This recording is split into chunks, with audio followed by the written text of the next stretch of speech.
सुभद्रा, आवाज आ रही है? Yes ma'am. ऑन करिए।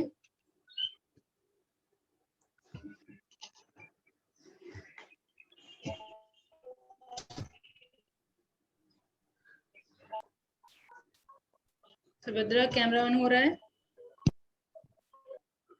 मैम ऑन ही है, कैमरा नहीं है यहाँ पे दो तीन। ठीक है, आपके लिए क्वेश्चन है, फेमा का फुल फॉर्म बताइए। What is the full form of FEMA? Foreign exchange regulation act. FEMA, M. FEMA, foreign exchange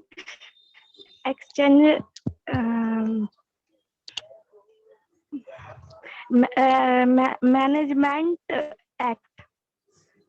ठीक है, कौन से ईयर में पास हुआ था? ये फर्स्ट मैम 1 जून 2000 में।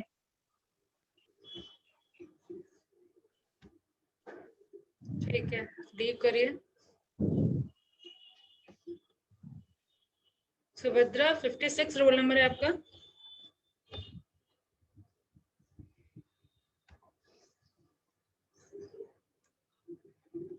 यस वैष्णवी, आवाज आ रही है? Good morning. हाँ, आप बताइए provisions of FEMA. What are the provisions of FEMA? Section वाला। हाँ हाँ, सेक्शन 1।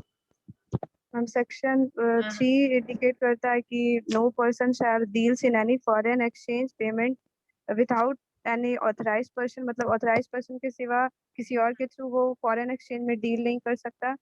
कोई भी पेमेंट रिसीव या फिर क्रेडिट नहीं कर सकता है ऑथराइज्ड पर्सन के सिवा, और कोई भी एसेट एक्वायर नहीं कर सकता है फॉरेन एक्सचेंज, फॉरेन से रिलेटेड कोई भी एसेट। और सेक्शन 4 कहता है ma'am holding of foreign exchange. इसमें ma'am limitation of currency mainly होता है, और कोई भी foreign exchange hold on own या पोजेस नहीं कर सकता। लिमिटेशन करेंसी का US dollar, just for example US dollar 2000 के आगे नहीं बढ़ सकते हम लोग। ये एग्जांपल नहीं है, अभी फिलहाल यही है। और next section 5 capital account transaction. Any person may sell or draw from an authorized person if the transaction is capital account transaction. And next section 6, current account transaction. Any person may sell or draw if the transaction is current account transaction. Section 7, exports of goods and services. ठीक है, IDBI का full form हो गया, समझ में आ गया। IDBI का full form industrial development bank of India. Function बता दीजिए।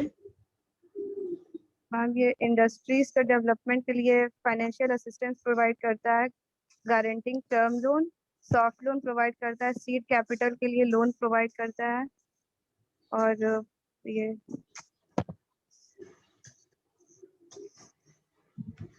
ठीक है, लीव करिए।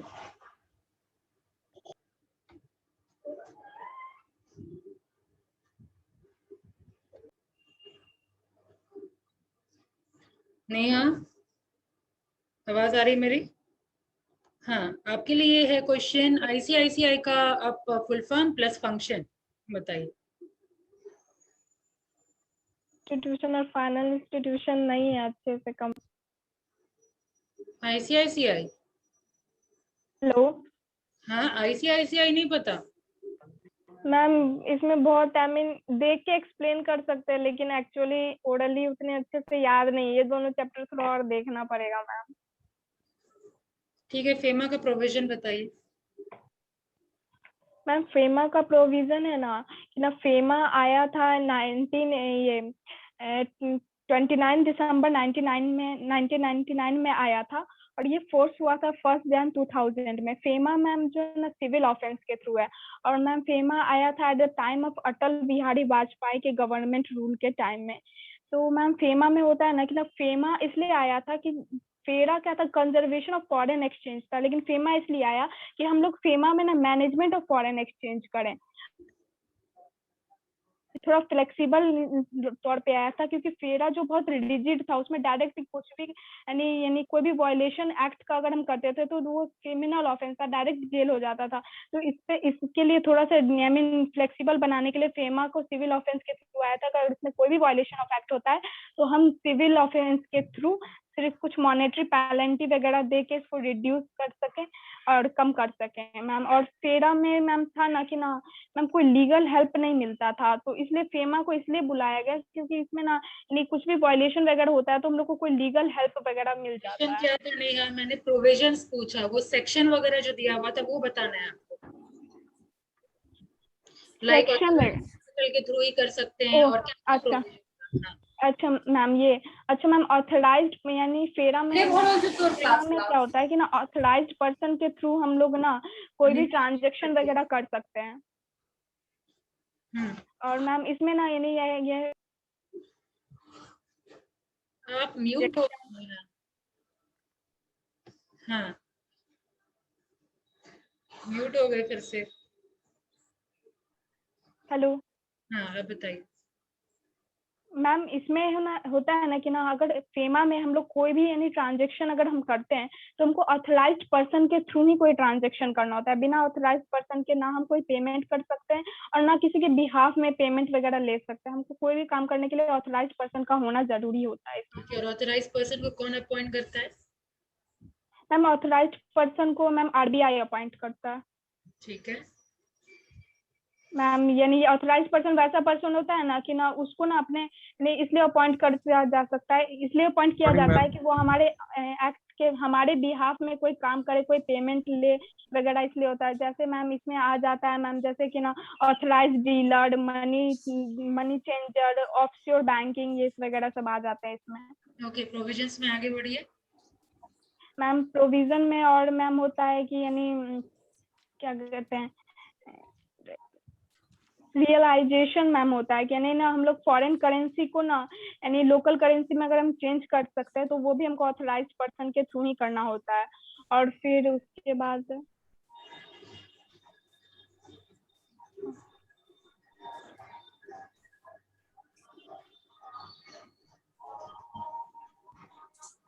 चलिए लीव करिए नेहा। रूल 62 है ना आपका?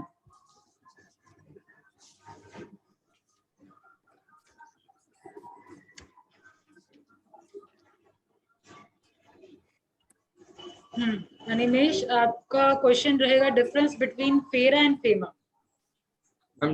मैम फेरा जो था मैम, फेरा का मतलब होता है foreign exchange regulatory authority. FEMA का था ma'am foreign exchange management authority. Ma'am FEMA check करिए, यही है फुल फॉर्म? सॉरी मैम, यही है full form? A for authority. चलिए खैर आगे बढ़िए बात। मैम सॉरी एक्ट मैम, आगे बढ़िए मैम। मैम फेरा जो था काफी ज्यादा स्ट्रिक्ट रूल था। हाँ मैम, फेरा स्ट्रिक्ट रूल था, उसमें क्रिमिनल ऑफेंस आ जाता था। पर मैम फेमा इसका अपोजिट था। मैम फेरा जो था मैम इंदिरा गांधी लाई हुई थी और फेमा को मैम अटल बिहारी वाजपेयी लाए हुए थे। फेरा का मैम शायद 1973 में मैम 1973 में मैम फेरा का ये हुआ।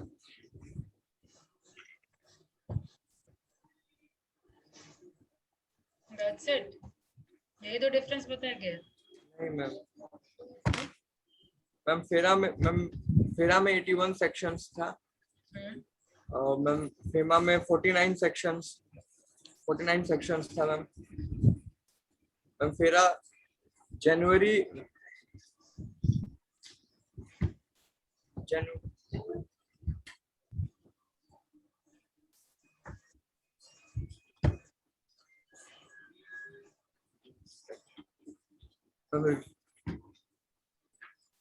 आईसीआईसीआई का फुल फॉर्म बताइए मैम। वाला नहीं हुआ है मैम, क्यों नहीं हुआ है? उसका नोट्स अभी तक। अरे नोट्स भेज दीजिए, वो मिल गया है, फिर क्यों नहीं हुआ है? और जबकि हुआ माँ है। के पहले होना था, मैं बताई थी आप लोगों को कि रिवीजन हो जाएगा, उसके बाद हम लोग माँ क्यों लेंगे, लेकिन आप लोग याद नहीं दिलाए, शुरू हो गया आपका आरबीआई वाला चैप्टर और अब बोल रहे हैं कि नहीं हुआ है। चलिए लीव करिए, रोल नंबर 64, ठीक है लीव करिए।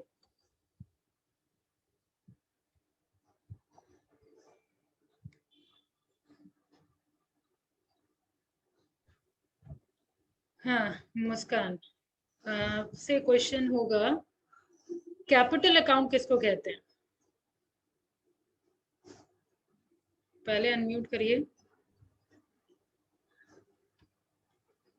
आवाज आ ही नहीं रही है आपकी।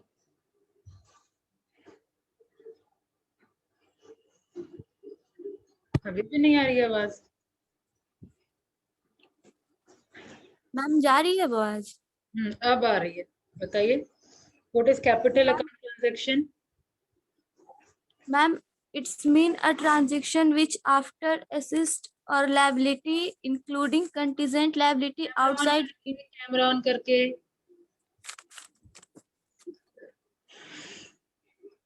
Ma'am it mean a transaction which after assets or liability including liability outside of India। क्या मतलब हुआ इसका, समझाइए। मैम ये ट्रांजेक्शन है वो लायबिलिटी, मैम PRI जो बताए थे ना, जो 182 डेज के बाद होता है। 182 के डेज के बाद होता है क्या? वो पीआरआई हो जाता है? यस मैम PRI हो जाता है, मतलब इंडिया में कोई रहना चाहे तो 182 डेज के बाद वो PRI कहलाएगा। कब 182 डेज? जैसे 2021 में अगर हम लोग को देखना है कि वो पीआरआई है या नहीं, तो कब का 182 डेज काउंट होता है? 2021 का? मैम जब से वो रहने आएगा तब से का। ऑथराइज्ड पर्सन किसको कहते हैं फेमा में? मैम जो मनी डीलर होता है, चेंज ऑफशोर बैंकिंग यूनिट और any person under act, authorised act होता है। मैम ऑथराइज्ड एक्ट के अंदर जो ऑथराइज्ड, नया एक्ट सुनने को मिल रहा है, authorised act. Under the act ma'am authorised. बस यस मैम। ठीक है लीव करिए। चलिए रोल 13 मुस्कान, कैमरा ऑन करिए। मैम नेटवर्क इशू है, डिस्कनेक्ट हो जा रहे हैं और फिर लाइट भी नहीं है। ठीक है ऑन करिए, अगर डिस्कनेक्ट होगा फिर रीजॉइन कर लीजिएगा, थोड़ी देर के लिए है ऑन कर लीजिए, 2 क्वेश्चन में प्रॉब्लम नहीं होगा। चलिए आपके लिए क्वेश्चन है, प्रोविजंस बताइए फेमा का। मैम प्रोविजन, हाँ मैम इसका फेमा, मैम ये फॉरेन एक्सचेंज मैनेजमेंट एक्ट है और फिर फॉरेन एक्सचेंज मैनेजमेंट एक्ट है, फिर ये 29 दिसंबर 99 को आया था। मुस्कान लाइक किसके थ्रू आप ट्रांजैक्शन करते हैं? प्रोविजन सेक्शंस जो बताया गया है आपको। मैम सेक्शन मतलब उसका डिटेल्स बताएं मैम। हाँ कम से कम पॉइंट बता दीजिए। यस मैम, सेक्शन 3 के अकॉर्डिंग फेमा है और उसके बाद ये होल्डिंग टू फॉरेन एक्सचेंज, ये सेक्शन 4 है और फिर करेंट अकाउंट ट्रांजैक्शन ये सेक्शन 5 है, फिर कैपिटल अकाउंट ट्रांजैक्शन सेक्शन 6 है और फिर क्या क्या बताया गया, एक लाइन में बताइए मैम। एक लाइन में बताइए, जैसे करंट अकाउंट में क्या बताया गया है, एक्सपोर्ट ऑफ गुड्स में क्या बताया गया है। मैम ये करंट अकाउंट में सेलर और ड्राफ्ट टू फॉरेन एक्सचेंज, ये ऑथराइज्ड पर्सन इफ सेल और draft is a current account transaction. और फिर ये कैपिटल अकाउंट में मैम रीसेल और ड्राफ्ट फॉरेन एक्सचेंज टू और the authorised person for the capital account transaction. और फिर ये सेक्शन 7 जिसमें export of goods and service है, उसमें एवरी एक्सपोर्ट्स है, जिसमें जो आरबीआई के द्वारा अदर ऑथराइज्ड डिक्लेयर्ड करता है। ठीक है, लीव करिए। Okay ma'am. Sandeep camera on करिए। आपका क्वेश्चन है स्कोप क्या क्या है फेमा का, स्कोप लाइक कहाँ का एप्लीकेबिलिटी है इसका।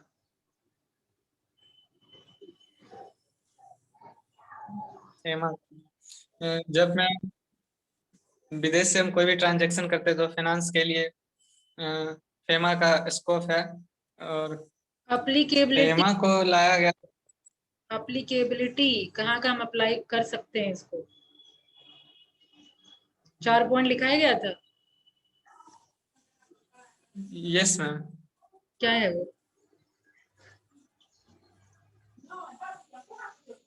मैम ऑथराइज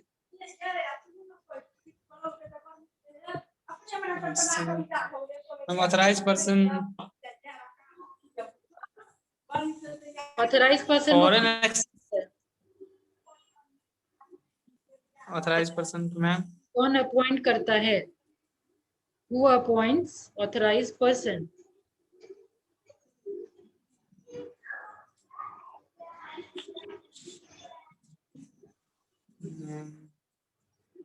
नहीं मालूम है। एडमिनिस्ट्रेटिव पावर किसको दिया गया है फेमा में? एडमिनिस्ट्रेटिव पावर किसको दिया गया है? फेमा में एडमिनिस्ट्रेटिव पावर आरबीआई को दिया गया है। ठीक है, और उसके प्रोविजंस बताइए। प्रोविजन में इसमें ये है कि जब इसमें कोई ट्रांजैक्शन में कुछ ये होता है, इशू होता है, तो इस पे लीगल इसको हेल्प मिल सकता है।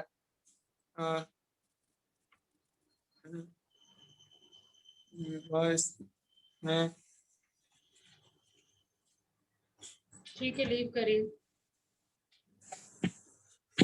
यस राजू, फेरा और फेमा में डिफरेंस बताइए।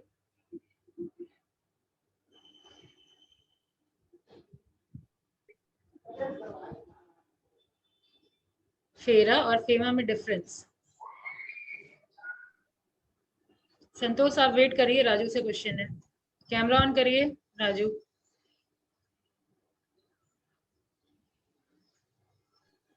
Yes ma'am. फेरा और फेमा में क्या डिफरेंस है? पहले फुल फॉर्म बताइए दोनों का।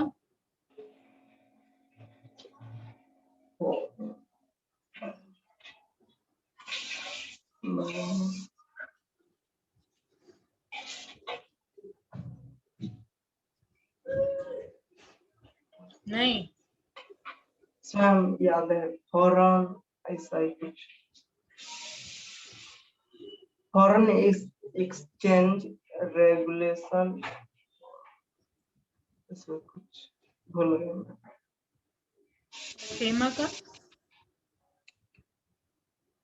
फेमा का foreign management, foreign exchange management.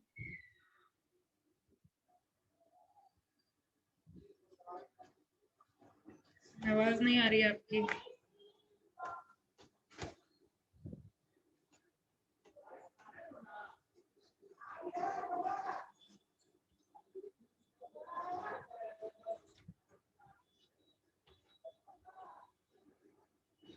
संतोष आवाज आ रही है?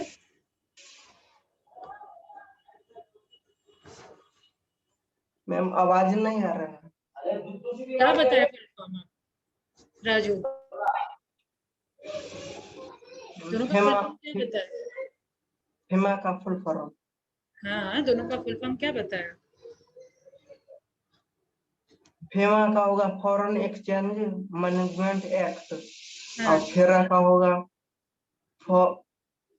फॉरेन एक्सचेंज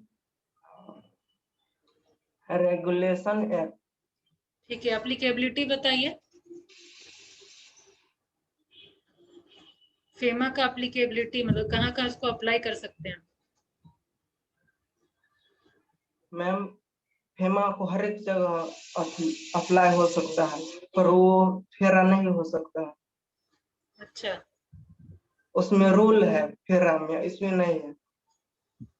ये डिफरेंस बताइए कि रूल है, उसमें रूल ही नहीं था। ठीक है राजू, लीव करिए। संतोष, ऑथराइज्ड पर्सन फेमा में किसको बोलते हैं? ऑथराइज्ड पर्सन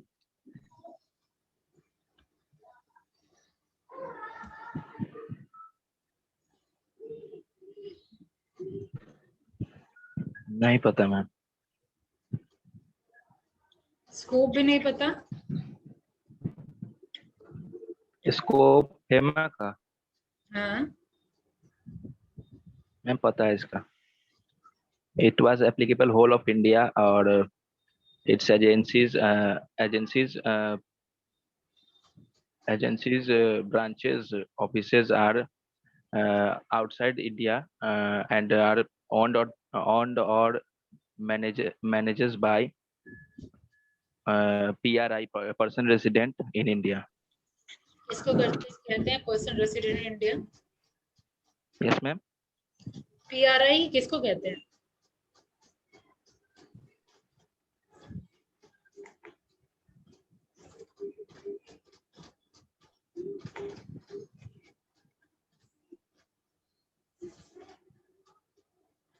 पीआरआई नहीं पता?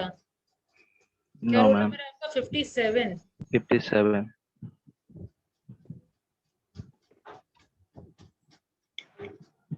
ठीक है, लीव करिए।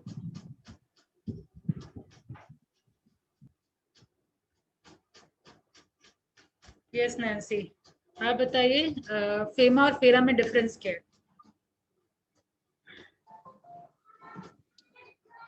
मैम फेमा एक सिविल लॉ है, सिविल ऑफेंस है, एंड फेरा एक क्रिमिनल ऑफेंस है। मींस अगर हम फेरा का वॉलिडेशन करते हैं तो उसमें डायरेक्ट जेल होता है विदाउट एनी वारंट, बट इसमें फेमा में ऐसा कुछ भी नहीं है। एंड फेमा एक लिबरल अप्रोच प्रोवाइड करता है लोगों को या फिर फॉरेन एंटिटी को करेज देता है कि वो इंडिया में आकर के सर्विस प्रोवाइड करे, बट फेमा इस पर रिस्ट्रिक्ट करता है पीपल को फॉरेन एक्सचेंज से को डिमांड करने में। एंड इफ अगर हम फेमा के अगेंस्ट जाते हैं लॉ में, तो उसमें एक ये भी प्रोवाइड किया जाता है कि अगर आप डायरेक्ट जेल ना जाकर के उसमें पेमेंट करके आप जेल के बाहर भी जा सकते, बट फेरा में ऐसा कुछ भी नहीं किया जाता। एंड फेमा आया था एग्जिस्टेंस में 2000 में, 1 जून 2000 में, एंड फेरा आया था 1973 में, सॉरी कम से आया था 1974। नैन्सी, आरबीआई के अकॉर्डिंग कितना फॉरेन करेंसी हम अपने पास होल्ड कर सकते हैं? मैम 1 लाख समथिंग ऐसे ही कुछ। 1 लाख? मैम एग्जैक्ट अमाउंट नहीं पता है। ठीक है, लीव करिए। रूल 40 है। Yes ma'am. ठीक है, लीव करिए।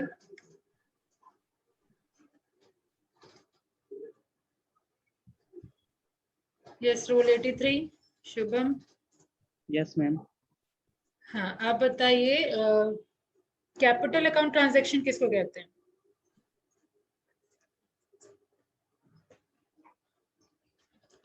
Capital account transaction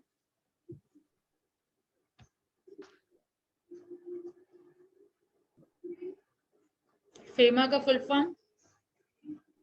yes ma'am. FEMA का फिनांस मैम नहीं लिखे हैं मैम, पढ़े नहीं न्यूज़ में।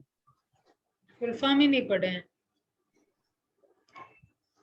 ऑथराइज्ड पर्सन के बारे में कोई आइडिया? नो मैम, लिखे ही नहीं है मैम। क्यों? क्योंकि मैम न्यूज़ स्टूडेंट पूरा लिखे नहीं है, आधा ही लिखे। New student? आप कहाँ न्यू स्टूडेंट रहे? जब आपका होली के टाइम था तब आप लोग ज्वाइन किए थे। अब होली कैसे से न्यू है? नहीं, होली के बाद हम अप्रैल का लास्ट में ज्वाइन एडमिशन लिए। अप्रैल में ना, ये कब का है ये पोर्शन? फेमा तो इधर हाल फिलहाल में पढ़ाया हुआ है, तो क्यों नहीं ये लिखा हुआ? बस मैम लिखे नहीं है, लिख ही नहीं पाए।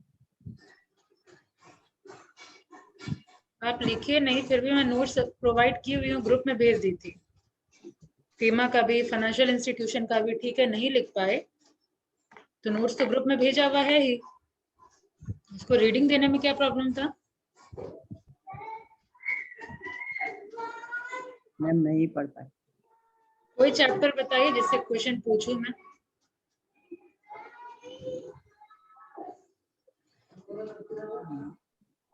हाँ? मैम पीछे का भी नहीं लिखे पूरा अच्छे से। कोई तो ऐसा क्वेश्चन होगा जिसका आंसर आप दे पाएंगे। इस सब्जेक्ट का कोई ऐसा सब टॉपिक या फिर कोई ऐसा क्वेश्चन आप ही बताइए, उसी क्वेश्चन से आंसर दीजिए।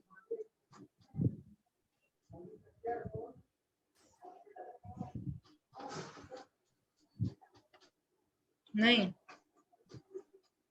No ma'am.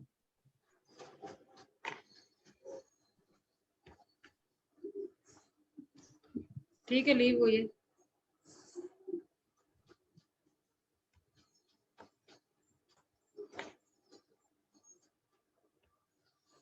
Yes Sushil, camera on करिए। Ma'am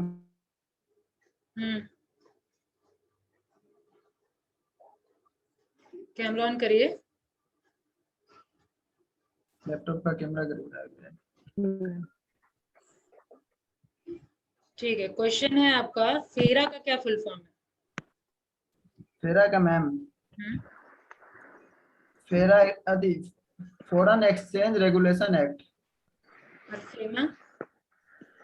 FEMA foreign exchange management act. ठीक है, ऑथराइज पर्सन किसको कहते हैं? Authorise person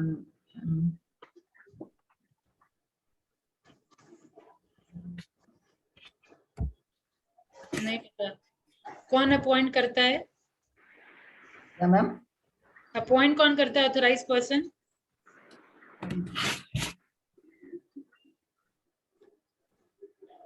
RBI ma'am.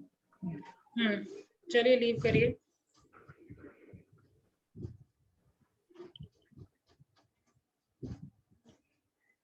Satish, camera on करिए।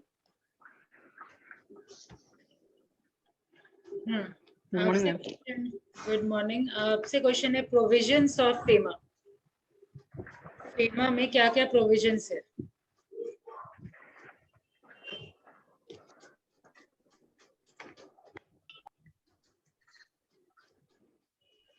हाँ? Provision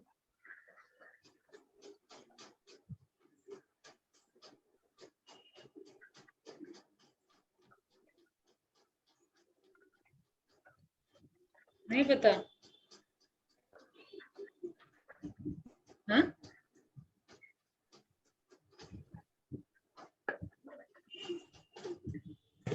good morning ma'am. Good morning Shadin, थोड़ा वेट कर लीजिए। सतीश आंसर दे दे फिर आपका। ऑथराइज पर्सन किसको कहते हैं सतीश?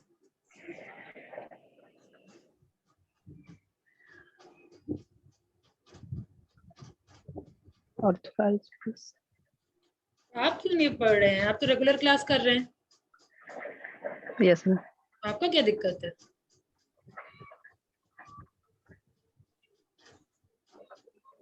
फेरा और फेमा में डिफरेंस बताइए। फेरा मैम इसका एस्टेब्लिश 1973 में हुआ था, और फेमा का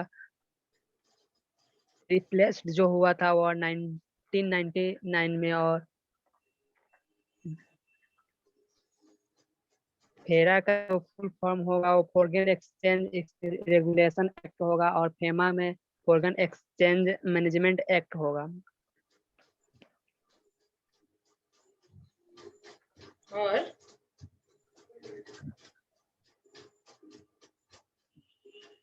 कितना ही बताया गया था डिफरेंस?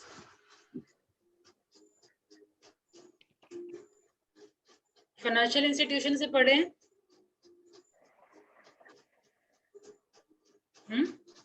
मैम सिडबी के बारे में बताइए।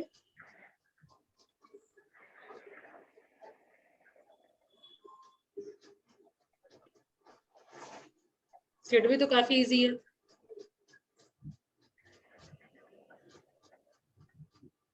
तो कुछ पढ़े ही नहीं, क्या पढ़े हैं फिर? कौन से टॉपिक से पूछे आपसे? क्लास करते तो फिर क्या लिखते रहते हैं आप?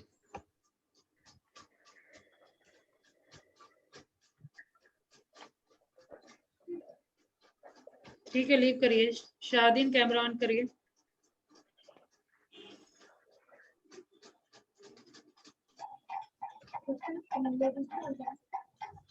सतीश लीव करिए। Yes ma'am. हाँ, ऑथराइज पर्सन किसको कहते हैं?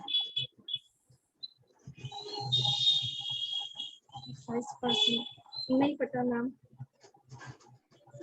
क्यों?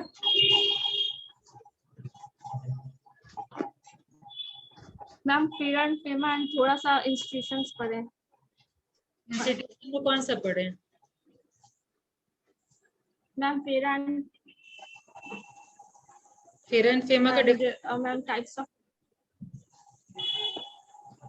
मैम फेरा एक्ट था मैम 1973 में आया था प्रेसिडेंट इंदिरा गांधी के थ्रू, और फेमा एक्ट था मैम वो 1999 एंड स्टार्टिंग 2000 में आया था मैम। फेरा जो था मैम वो इसलिए लाया था कि फॉरेन एक्सचेंज जो करेंसी था उसको मतलब कि डिमांड में मतलब कि उसको कम कर सके, और उसके बाद जो फेमा लाया गया मैम वो फैसिलिटेट करने के लिए मैम एक्सटर्नल ट्रेड को मैम। और मैम फेमा जो था मैम वो ऑल ओवर इंडिया में था, उसमें मैम आरबीआई, यस मैम, उसमें जो मेन था ना वो आरबीआई था, उसमें आउटसाइड एजेंसी मतलब ऑल ओवर इंडिया में था मैम, एजेंसीज वगैरह सब कुछ थी। गया था। Yes ma'am. आपका परफॉर्मेंस डिटोरिएट क्यों कर रहा है? पहले तो सही से सारा कुछ बता देते आप। मैम इस चैप्टर की तैयारी ठीक से नहीं हो पाई है मैम। क्यों? इससे पहले कॉल कंप्लीट है। जैसे बताइए कौन सा चैप्टर? Ma'am sales and good act को थोड़ा सा आधा हुआ, उससे पहले का सब है मैम। पहले का जैसे चैप्टर बताइए। Type company ma'am, sorry partnership और फॉर्मेशन ऑफ कंपनी एंड उससे पहले एक और चैप्टर था। कितने स्टेजेस फॉर्मेशन ऑफ कंपनी में? क्या मैम? कितने स्टेजेस फॉर्मेशन ऑफ कंपनी के लिए? कितने stages? Ma'am formation of company ma'am promotion, incorporation and flotation ma'am. और एक और बच रहा है। And formation, incorporation and ma'am amendment of ma'am उसमें मैम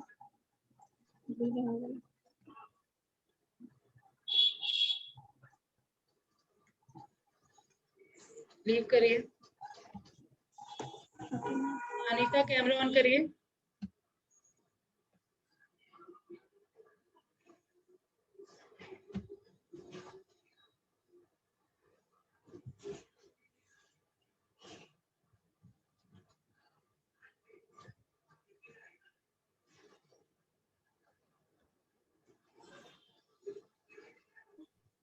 राजन कैमरा ऑन करिए। 1 minute ma'am. Good morning. Camera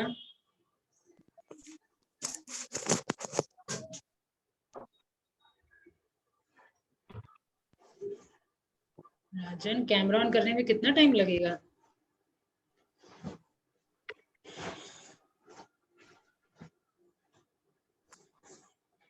आवाज जा रही है आपको? Yes ma'am.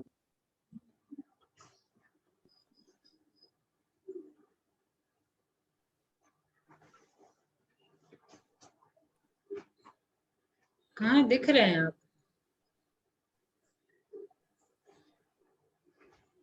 हाँ,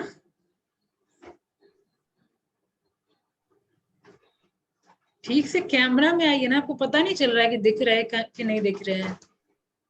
मैम नेटवर्क प्रॉब्लम है।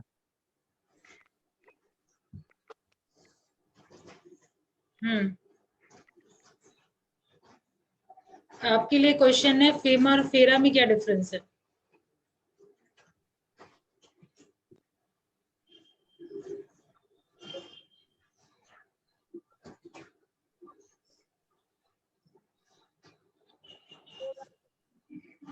आ रही है आवाज?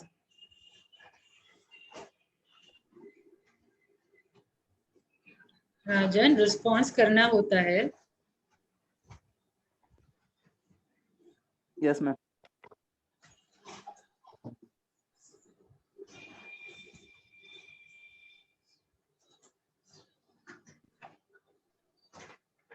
मैं भी अगर पढ़ाऊंगी ना, ऐसे ही कैमरा रहेगा तो समझ में आएगा सारा कुछ।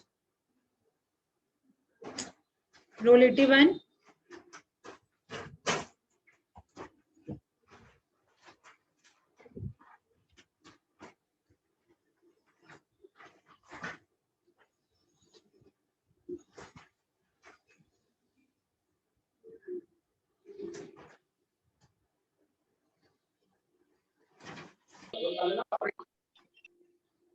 दिव्यांशु।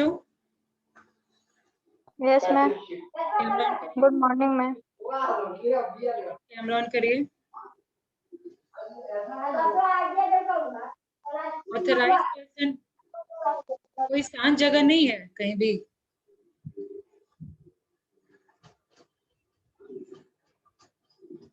माइक म्यूट किया हुआ है, कुछ समझ नहीं आया।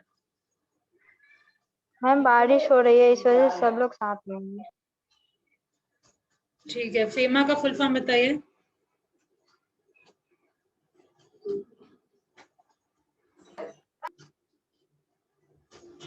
अनम्यूट करके बताइए। Foreign exchange management act. Difference between FERA and FEMA.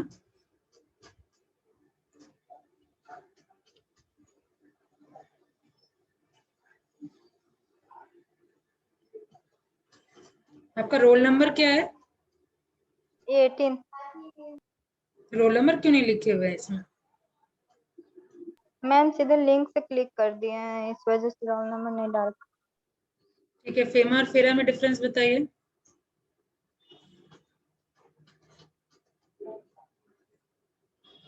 नहीं, फेमा गवर्नमेंट के पार्लियामेंट के थ्रू होता है और फेरा फॉरेन कंपनीज के द्वारा। लीव करिए।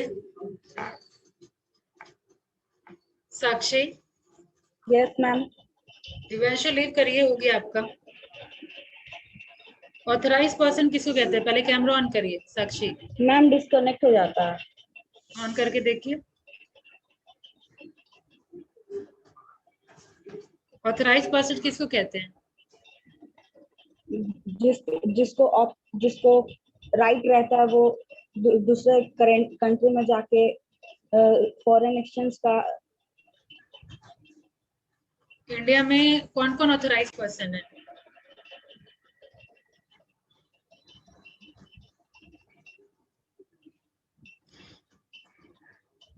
मैम नहीं पता। फेमा और फेरा में difference. FEMA comes in 1993, 1999 and FERA comes in 1973. FEMA एक सिविल इम्प्रिजमेंट है। फेमा में सिविल इम्प्रिजमेंट होता है और फेरा में क्रिमिनल इम्प्रिजमेंट। उसमें डायरेक्ट जेल मतलब कोई प्रोसीड्यूर नहीं चलता था, डायरेक्ट उसमें जेल दिया जाता था। और फेमा में कुछ सही किया लॉ को, और उसमें पहले कोर्ट का प्रोसीड्यूर किया जाता है, उसके बाद कुछ होता है आगे। एप्लीकेबिलिटी क्या मैम? एप्लीकेबिलिटी फेमा का एप्लीकेबिलिटी कहाँ एप्लीकेबल है ये? All over India. और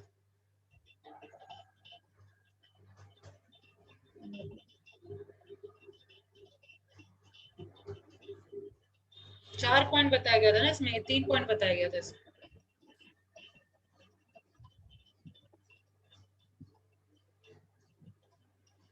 कौन अपॉइंट करता है authorise person? RBI, reserve bank of India. Leave करिए। हाँ पढ़ना, कैमरा ऑन करिए। मैम नेटवर्क इशू है, अगर ऑन करेंगे तो फिर कट जाएगा, फिर बहुत देर के बाद मेरा ऑन होता है। थोड़ी देर के लिए ऑन कर लीजिए। मैम कट भी सकता है। करिए ना, देख लीजिए। Yes ma'am.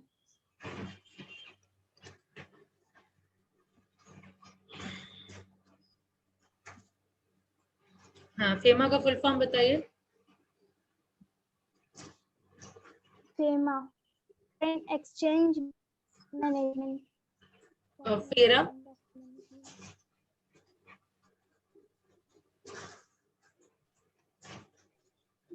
फेरा? मैम कट जाएगा फिर से। फेरा का full form? Foreign exchange of regulation. Draconian act किसको बोला जाता है? क्या मैम? ड्रैकोनियन एक्ट किसको बोला जाता है, फेरा को या फेमा को?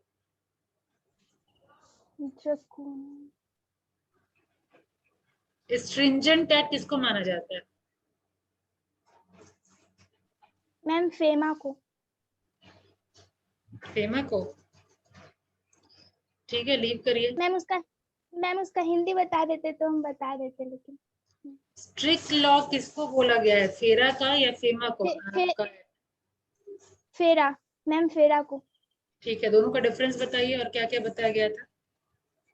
मैम फेरा में अगर कोई गलती करता है तो उसे मतलब उसे माफी नहीं दी जाती है, और फेमा में ये सब मतलब होता है, मतलब माफी दी जा सकती है। आप समझते रहिए क्या क्या होता है ये सब।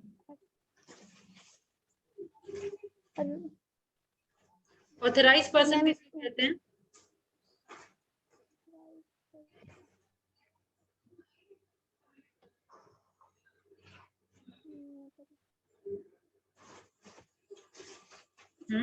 Authorise person?